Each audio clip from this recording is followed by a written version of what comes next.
Hello दोस्तों, कैसे हैं आप सब। उम्मीद करेंगे जहाँ भी होंगे स्वस्थ होंगे, मस्त होंगे। चलिए, अभी तक हमने आपको विज्ञान में क्या क्या चीज़ें बताया। एक पाठ हमने आपको पढ़ा दिया किसका, क्या कहते हैं, रसायन विज्ञान का, रासायनिक अभिक्रिया एवं समीकरण। और दूसरा हो गया आनुवंशिकता। और एक अभी फिजिक्स का उधर चल ही रहा है, प्रकाश का परावर्तन तथा अपवर्तन। आज हम स्टार्ट करने वाले हैं, वो तो कंटिन्यूस वैसे चलता रहेगा, ये भी चलेंगे कि रसायन विज्ञान में दूसरा पाठ पढ़ना होगा कौन सा, अम्ल क्षारक एवं लवण के विषय में। ठीक है ना। तो चलिए बिना देर किए चैप्टर सेकंड लिखेंगे, अध्याय 2 अम्ल क्षारक एवं लवण। देख लेते हैं। अम्ल क्षारक लवण में सबसे पहले अम्ल के विषय में पढ़ेंगे, फिर क्षार के विषय में पढ़ेंगे, फिर किसके विषय में, लवण के विषय में। तो हेडिंग देंगे अम्ल। अब अम्ल क्या होता है, अम्ल को इंग्लिश में क्या कहा जाता है, एसिड कहा जाता है। अम्ल 6, 7, 8 में हम लोग कैसे पढ़े हैं कि ऐसे पदार्थ जो स्वाद में कैसे होते हैं, खट्टे होते हैं, उसी को क्या कहा जाता है, अम्ल कहा जाता है। अब क्या करेंगे, अब वो डिफिनीशन नहीं बतानी होगी। अब आते हैं साइंटिस्टों के अनुसार, विभिन्न वैज्ञानिकों के अनुसार। तो हम बताएंगे किसके अनुसार, आरहेनियस के अनुसार, आरहेनियस के अनुसार, आरहेनियस के अनुसार देखिए, आरहेनियस के अनुसार जो परिभाषा है कैसे है, जब भी परिभाषा लिखी जाती है डब्ल्यू कॉमा में लिखी जाती है, तो आरहेनियस ने कहा क्या था कि कोई भी पदार्थ है, देखिए कोई भी पदार्थ है, मान लेते हैं यह कोई पदार्थ हो गया, अगर इस पदार्थ को किस में घोला जाएगा, जल में घोल दिया जाए। जल में घोलने पर, मैं तो लिख दे रहा हूँ, ऐसे लिखा नहीं जाता, घोलने पर अगर यह पदार्थ कौन सा आयन देता है, हाइड्रोजन आयन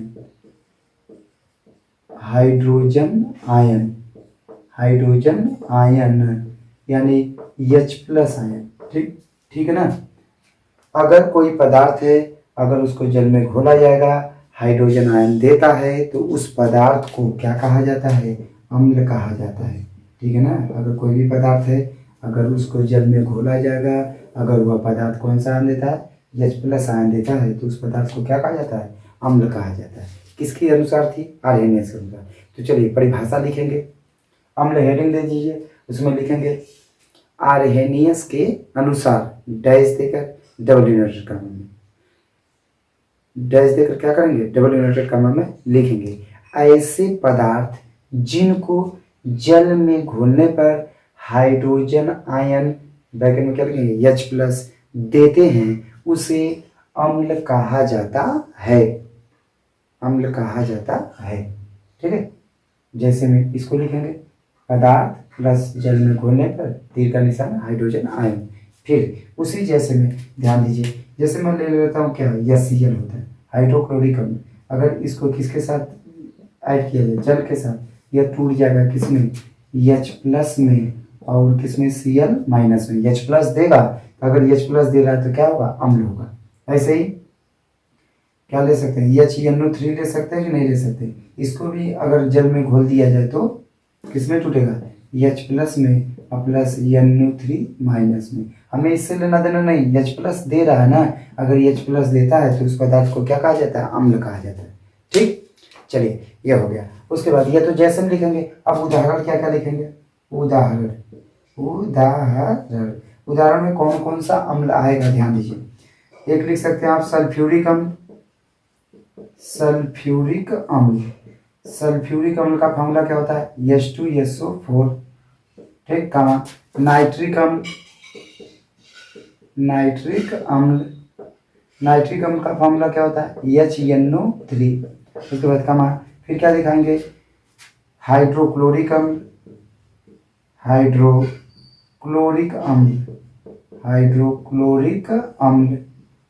चलिए हाइड्रोक्लोरिक अम्ल यानी HCl होगा। फिर कमा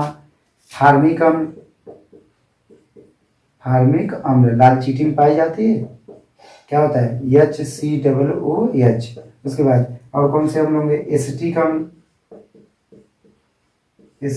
अम्ल CH3CH3COOH। ये सभी क्या हो जाएंगे, अम्ल हो जाएंगे। जब नहीं आता तो क्या लिख देंगे आप, इत्यादि लिख देंगे। ठीक है ना। चलिए, तो उदाहरण में जैसे में इसको लिखेंगे, उदाहरण में इसको लिखेंगे, सल्फ्यूरिक अम्ल H2SO4, नाइट्रिक अम्ल HNO3, हाइड्रोक्लोरिक अम्ल HCl, फार्मिक अम्ल HCOOH, एसिटिक अम्ल, CH3 COOH इत्यादि। ठीक है, यह तो हो गया अम्ल की परिभाषा, अम्ल का उदाहरण। ठीक है, अब अम्ल कितने प्रकार के होते हैं, ठीक है ना। तो चलिए अगली हेडिंग आप बनाएंगे क्या, अम्लों के प्रकार। ठीक है, अगली हेडिंग क्या बनाएंगे, अम्लों के प्रकार। चलिए ध्यान दीजिएगा, तो हेडिंग बनाएंगे अम्लों के प्रकार। नेक्स्ट हेडिंग आपको क्या लिखना होगा, अम्लों के प्रकार। चलिए हम इसको मिटा दे रहे हैं। ठीक, चलिए अम्लों के प्रकार, अम्लों के प्रकार, types of acid, types of acid, acid, अम्लों के प्रकार। एक लाइन क्या लिखेंगे, वियोजन के आधार पर, वियोजन मतलब होता है टूटना, वियोजन के आधार पर अम्ल मुख्यतः दो प्रकार के होते हैं। पहला कौन सा अम्ल होता है, एक होता है प्रबल अम्ल, प्रबल अम्ल, और दूसरा होता है कौन सा अम्ल, दुर्बल अम्ल। कौन सा अम्ल कहेंगे, दुर्बल अम्ल। फर्स्ट लिखेंगे प्रबल अम्ल और सेकंड क्या लिखेंगे, दुर्बल अम्ल। ठीक है ना, वन बाय वन करके इसको पढ़ लेते हैं।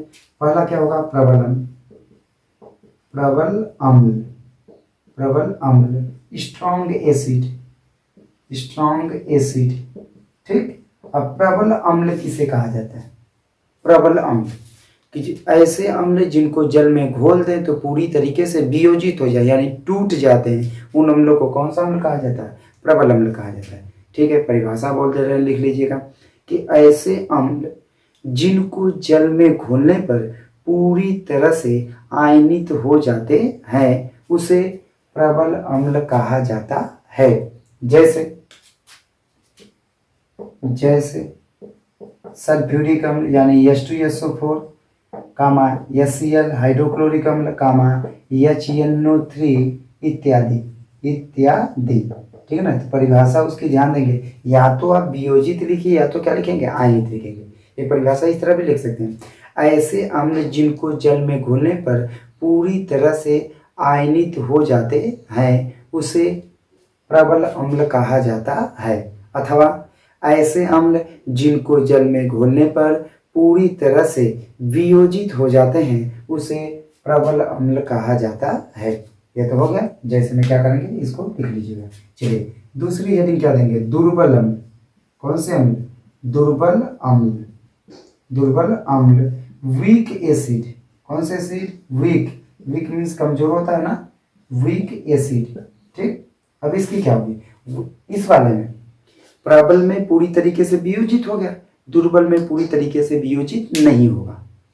तो परिभाषा वही रहेगी, बस नॉट लगाना है, नहीं लगाना है। तो कैसे लिखेंगे, ऐसे अम्ल जिनको जल में घोलने पर पूरी तरह से आयनित नहीं होते हैं उसे दुर्बल अम्ल कहा जाता है। फॉर एग्जाम्पल दिखाएंगे, जैसे जैसे अभी मिला था एसिटिक अम्ल CH3COOH कामा फार्मिक अम्ल CHCOOH इत्यादि। ठीक है ना, एक फार्मिक अम्ल है, एक कौन सा है, एसिटिक अम्ल। ठीक है, अब उसके बाद देखिए अम्ल हुई, अम्ल का उदाहरण हो गया। ठीक है, अम्लों के प्रकार हो गया, प्रबल अम्ल और कौन सा अम्ल, दुर्बल अम्ल। अब बात करेंगे अम्लों के गुणधर्म की, बात करें प्रॉपर्टीज ऑफ एसिड की, तो हेडिंग दे दीजिएगा अम्लों के गुणधर्म।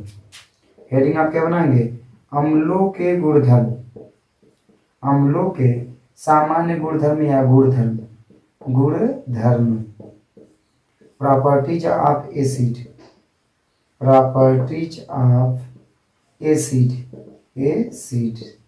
ठीक है ना, अम्लों के गुणधर्म में ध्यान दीजिए, गुणधर्म में दो गुणधर्म को पढ़ा जाता है, एक भौतिक गुणधर्म पढ़ा जाता है, एक कौन सा, रासायनिक गुणधर्म। ठीक है ना, तो अम्लों के गुणधर्म में आप जो पहली हेडिंग बनाएंगे वो कौन सा बनाएंगे, भौतिक गुणधर्म, भौतिक गुणधर्म, भौतिक गुणधर्म। इसको इंग्लिश में क्या कहा जाता है, physical property, physical property, property, physical property जय लिखिए चाहे क्या, प्रॉपर्टी। ठीक है ना, तो एक लाइन उसमें लिख लेंगे, अम्लों के भौतिक गुणधर्म निम्नलिखित हैं। अब भौतिक गुणधर्म में बाहरी चीज़ों का स्वाद कैसा होता है, क्या करती है, नॉर्मली चीज़ें। ठीक है ना, तो उसको ध्यान देते हैं। तो एक लाइन क्या लिखेंगे, पहले ये हेडिंग देंगे अम्लों के गुणधर्म, अम्लों के गुणधर्म में पहले हेडिंग क्या बनाएंगे, भौतिक गुणधर्म। एक लाइन लिखेंगे अम्लों के भौतिक गुणधर्म निम्नलिखित हैं। फर्स्ट पॉइंट ध्यान दीजिए, फर्स्ट क्या कहेंगे, जो शुरू से आप परिभाषा जानते आए हैं, अम्ल स्वाद में कैसे होते हैं, खट्टे होते हैं ना, तो ऐसे यहाँ क्या लिखेंगे, पहला पॉइंट कि अम्ल स्वाद में खट्टे होते हैं, ये तो पहला पॉइंट होगा ए, ठीक है। फिर बी क्या लिखेंगे, बी ये तो मान लेते हैं अम्ल स्वाद में खट्टे होते हैं। फिर बी पॉइंट आप क्या लिखेंगे, बी पॉइंट अम्ल का पीएच मान, अम्ल का पीएच मान 7 से कम होता है। पीएच कैसे लिखेंगे, स्मॉल पी और कैपिटल एच, इसी में भी पीएच पढ़ना होगा। तो अम्ल का पीएच मान 7 से कम होता है, 2 पॉइंट होगा। फिर सी पॉइंट क्या लिखेंगे, अम्ल प्रायः जल में घुलनशील यानी जल में विलेय होते हैं, सी पॉइंट हो गया, ठीक है ना। डी पॉइंट क्या लिखेंगे, अम्ल प्रबल संक्षारक होते हैं जो कपड़े, चमड़े, कागज इत्यादि वस्तुओं को खराब कर देते हैं यानी नष्ट कर देते हैं, ठीक है। तो यह तो था अम्ल हुआ, अम्ल का उदाहरण हुआ, अम्लों के प्रकार में प्रबल अम्ल, दुर्बल अम्ल। फिर उसके बाद अम्लों के गुणधर्म में पहला गुणधर्म हो गया कौन सा, भौतिक गुणधर्म। अब बचा क्या है अम्लों में, रासायनिक गुणधर्म बचा है और क्या बचा है, उपयोग बचा है। तो इसको, ठीक है ना, वीडियो को ज़्यादा लॉन्ग नहीं कर रहे हैं, एक छोटी सी और वीडियो बनेगी किसके लिए, अम्लों के रासायनिक गुणधर्म और उपयोग के लिए, ठीक ना। तो उम्मीद करूँगी कि अच्छे से आप क्या करेंगे, कई बार रिपीट कर कर इसको देख लीजिएगा, उसके बाद इसको लिखेंगे, ठीक है ना, और उसको पढ़ते रहेंगे। ये नहीं कि लिख लिए, लिख कर रख लिए, बस सिलेबस कंप्लीट हो गया, ऐसा ना कीजिएगा। और सुनिए, मैं प्लेलिस्ट यूट्यूब पर बना दिया हूँ, चैप्टर वाइज चैप्टर मैं उसमें प्लेलिस्ट में कर रहा हूँ। आप प्लेलिस्ट में जाकर एक प्लेलिस्ट को उठाएंगे तो पूरे चैप्टर्स का जितना कंटेंट होगा मिल जाएगा, ठीक है। उम्मीद करूँगी कि आपको अच्छे समझ में आएगा। फिर मिलेंगे ऐसे ही एक नई वीडियो के साथ, तब तक के लिए धन्यवाद।